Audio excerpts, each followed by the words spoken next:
Welcome to wishful ಅಡುಗೆ ಮನೆ.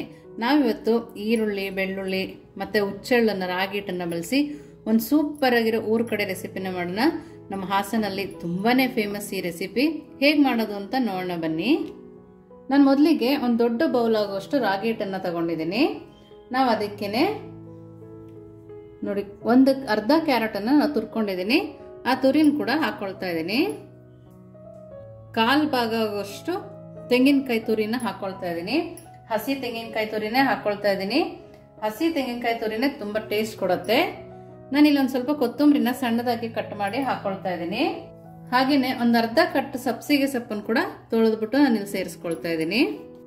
ರಾಗಿ ಹಿಟ್ಟು ಕೂಡ ಹೆಲ್ದಿ, ಸೊಪ್ಪುಗಳು ಕೂಡ ಹೆಲ್ದಿ, ತುಂಬಾನೇ ಹೆಲ್ದಿಯಾಗಿ ನಾವು ಮಾಡ್ಕೊಬಹುದು ನೋಡಿ. ಹಾಗೇನೆ ಕಟ್ ಮಾಡಿರೋಂತಹ ಕರ್ಬೇವಿನ ಸೊಪ್ಪು ಕೂಡ ಹಾಕೊಳ್ತಾ ಇದ್ದೀನಿ. ಇಲ್ಲಿ ನಾನು ಸ್ವಲ್ಪ ಹಸಿ ಮೆಣಸಿನಕಾಯಿ ಕೂಡ ಹಾಕೊಳ್ತಾ ಇದ್ದೀನಿ.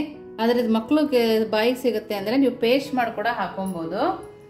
ಸ್ವಲ್ಪ ಎಳ್ಳನ್ನು ಕೂಡ ಸೇರಿಸ್ಕೊಳ್ತಾ ಇದ್ದೀನಿ. ಬಿಳಿ ಎಳ್ಳು, ಕಪ್ಪು ಎಳ್ಳಿದ್ರೆ ಅದನ್ನು ಕೂಡ ಸೇರಿಸ್ಕೊಬಹುದು.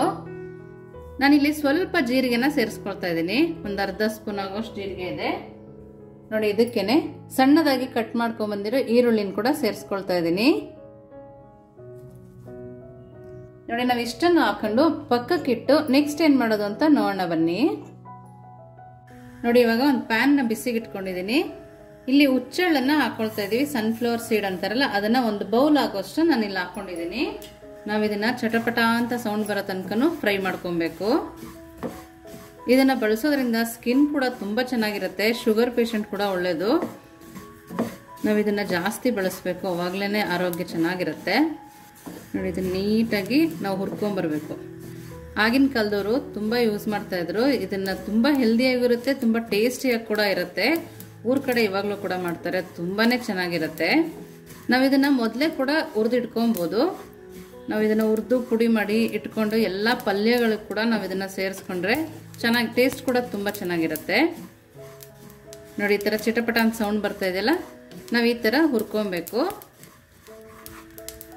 ನಾನು ಇದಕ್ಕೇನೆ ಒಣಮೆಣಸಿನ್ಕಾಯಿ ಕೂಡ ಸೇರಿಸ್ಕೊಳ್ತಾ ಇದ್ದೀನಿ.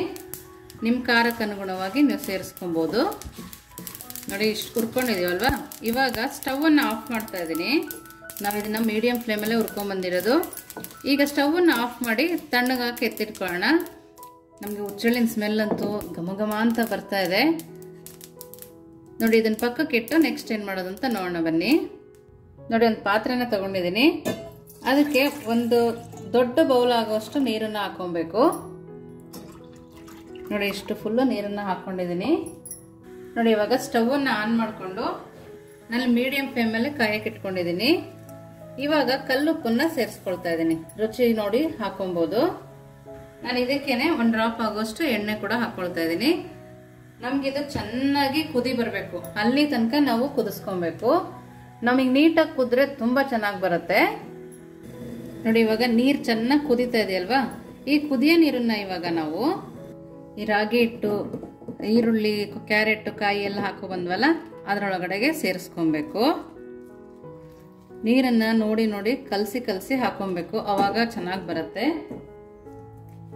ನಾವು ಇದಕ್ಕೆ ಬಿಸಿ ನೀರನ್ನೇ ಹಾಕೋಬೇಕು ನೋಡಿ. ಈ ತರ ಎಲ್ಲದು ಚೆನ್ನಾಗಿ ಮಿಕ್ಸ್ ಆಗೋ ತರ ನಾವು ಇದನ್ನ ಮಿಕ್ಸ್ ಮಾಡ್ಕೊಬೇಕು. ನಾವು ಮಾಮೂಲಿ ರೊಟ್ಟಿ ಮಾಡ್ತೀವಲ್ಲ ಆ ಹದಕ್ಕೆ ನಾವು ಇದನ್ನ ಕಲಸ್ಕೊಬೇಕು ನೋಡಿ. ಇವಾಗ ಸ್ವಲ್ಪ ನೀರು ಕಮ್ಮಿ ಆಯ್ತು, ಮತ್ತೆ ಸ್ವಲ್ಪ ನೀರನ್ನ ಹಾಕೊಳ್ತಾ ಇದ್ದೀನಿ. ನಾನು ಈಗೇನೆ ರೊಟ್ಟಿ ಮಾಡೋ ಹದಕ್ಕೆ ಕಲಸ್ಕೊಂಡ್ ಬರ್ತೀನಿ ನೋಡಿ. ಬಿಸಿನೀರು ಹಾಕಿದ್ವಲ್ಲ ಅದಕ್ಕೆ ನಾನು ಮಚ್ಚ ಕೈಯಲ್ಲಿ ಕಲಸ್ಕೊಂಡಿದ್ದೀನಿ. ಇದನ್ನ ಇವಾಗ ನಾವು ಕೈಯಲ್ಲಿ ಚೆನ್ನಾಗಿ ನಾದ್ಕೊಬೇಕು. ಸ್ವಲ್ಪ ಬೆಚ್ಚಗಿದೆ, ಆವಾಗ್ಲೇನೆ ನಾವು ಚೆನ್ನಾಗಿ ನಾದ್ಕೊಬೇಕು ನೋಡಿ. ಕೆಳಗಡೆ ಹಿಟ್ಟೆಲ್ಲ ಉಳಿದಿರುತ್ತಲ್ಲ ಅದನ್ನೆಲ್ಲ ಸೇರಿಸಿ ನಾನು ಇವಾಗ ನಾದ್ಕೊಂಡ್ಬರ್ತೀನಿ ನೋಡಿ. ಇವಾಗ ಎಲ್ಲವನ್ನೂ ಈ ಥರ ಕಲಸ್ಕೊಂಡ್ಬಂದಿದ್ದೀನಿ. ನಮ್ಗೆ ಈ ಥರ ಉಂಡೆ ಕಟ್ಟೋ ಹದಕ್ಕೆ ಬಂದರೆ ಸಾಕಾಗತ್ತೆ ನೋಡಿ. ಈ ಥರ ಇದನ್ನ ಪಕ್ಕಕ್ಕಿಟ್ಟು ನೆಕ್ಸ್ಟ್ ಏನು ಮಾಡೋದು ಅಂತ ನೋಡೋಣ ಬನ್ನಿ. ನೋಡಿ, ಒಂದು ಮಿಕ್ಸಿ ಜಾರನ್ನ ತಗೊಂಡಿದ್ದೀನಿ. ಒಂದು ಬೌಲ್ ಆಗುವಷ್ಟು ಕಾಯಿನ ಇದಕ್ಕೆ ಸೇರಿಸ್ಕೊಳ್ತಾ ಇದ್ದೀನಿ. ನಾವು ಕಾಯಿನ ತುರಿದ್ಬೇಕಾದ್ರೂ ಹಾಕೊಬಹುದು, ಹಾಗೆ ಬೇಕಿದ್ರೂ ಹಾಕೊಬಹುದು. ಇಲ್ಲಿ ಒಂದು 2-3 ಸ್ಪೂನ್ ಆಗುವಷ್ಟು ಕಡಲೆನ ಹಾಕೊಂಡಿದ್ದೀನಿ.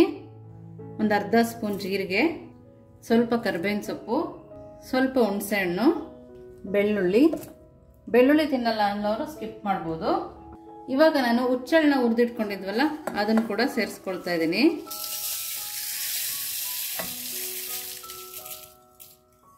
ನೋಡಿ ಹುಚ್ಚಳ್ಳು ಹಾಕೊಂಡ್ಮೇಲೆ ಸ್ವಲ್ಪ ಕೊತ್ತಂಬರಿ ಸೊಪ್ಪು ಕೂಡ ಸೇರಿಸ್ಕೊಳ್ತಾ ಇದ್ದೀನಿ.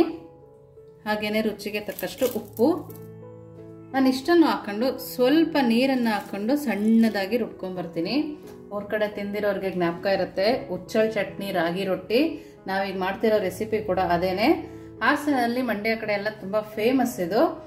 ನೀವು ಒಂದ್ಸರಿ ಮಾಡಿ ಹೇಗಿರುತ್ತೆ ಅಂತ ಹೇಳ್ಬೋದು. ಇವಾಗ ನೋಡಿ ಸಣ್ಣದಾಗಿ ರುಬ್ಕೊಂಡ್ಬರ್ತೀನಿ. ನೋಡಿ ಈ ಥರ ಸಣ್ಣಗೆ ರುಬ್ಕೊಂಡ್ಬಂದಿದ್ದೀನಿ. ನೋಡ್ತಾ ಇದ್ದೀರಲ್ಲ ಎಷ್ಟು ಚೆನ್ನಾಗಿದೆ ಅಂತೇಳಿ. ತುಂಬಾ ಚೆನ್ನಾಗಿರುತ್ತೆ. ಇದನ್ನು ಪಕ್ಕಕ್ಕಿಟ್ಟು ನೆಕ್ಸ್ಟ್ ಏನು ಮಾಡೋದು ಅಂತ ನೋಡೋಣ ಬನ್ನಿ. ನೋಡಿ ಮೊದಲಿಗೆ ಒಂದು ಕವರ್ ತಗೊಂಡಿದ್ದೀನಿ. ನೀವು ಬಾಳೆದೆಲೆ ಇದ್ರೆ ಕೂಡ ತಗೊಬೋದು. ಅದಕ್ಕೆ ಸ್ವಲ್ಪ ಎಣ್ಣೆನ ಸರುಕೊಳ್ತಾ ಇದ್ದೀನಿ. ನಾನು ಸರುಕೊಂಡು ಒಂದು ಉಂಡೆನಾಗಿ ಮಾಡ್ಕೊಂಡಿದ್ದೀನಿ. ನೋಡಿ ನೋಡ್ತಾ ಇದ್ದೀರಲ್ಲ ಎಷ್ಟು ಚೆನ್ನಾಗಿ ಕಾಣಿಸ್ತಿದೆ ಅಂತೇಳಿ. ನಾವು ಕೈಗೆ ಎಣ್ಣೆ ಸರೋದ್ರಿಂದ ಅದು ಅಂಟಲ್ಲ, ಚೆನ್ನಾಗಿ ಬರುತ್ತೆ. ಕೈ ಕೂಡ ಅಂಟಲ್ಲ, ಕವರಿಗೆ ಕೂಡ ಅಂಟಲ್ಲ.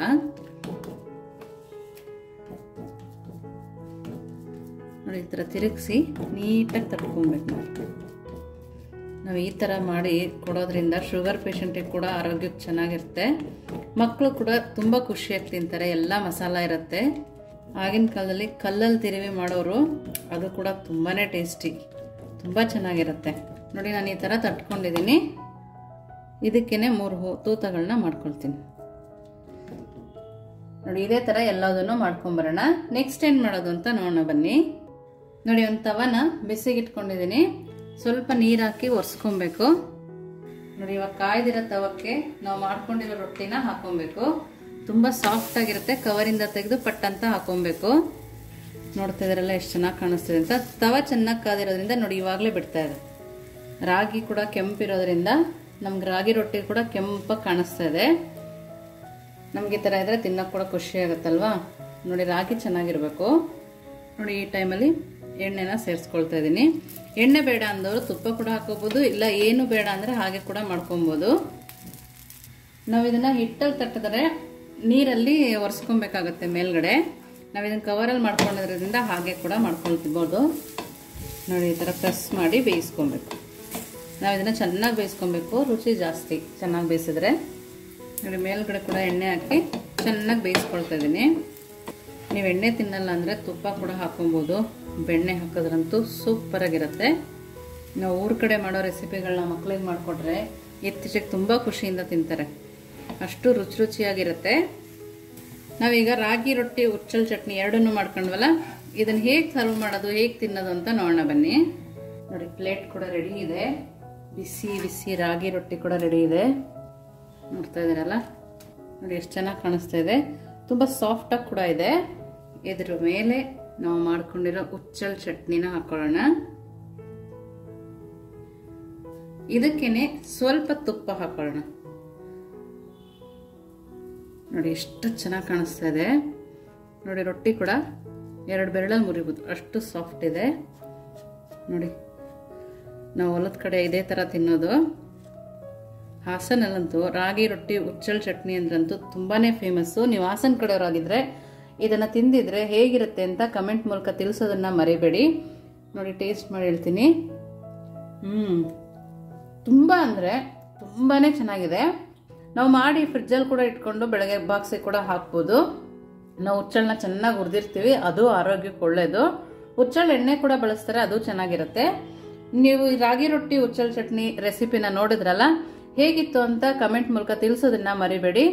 ಇನ್ನೂ ಲೈಕ್ ಮಾಡಿಲ್ಲ ಅಂದರೆ ಲೈಕ್ ಮಾಡಿ, ಶೇರ್ ಮಾಡಿ. ನೀವಿನ್ನೂ ನಮ್ಮ ಚಾನಲ್ ಸಬ್ಸ್ಕ್ರೈಬ್ ಆಗಿಲ್ಲ ಅಂದರೆ ಸಬ್ಸ್ಕ್ರೈಬ್ ಆಗೋದನ್ನು ಮರಿಬೇಡಿ. Thank you.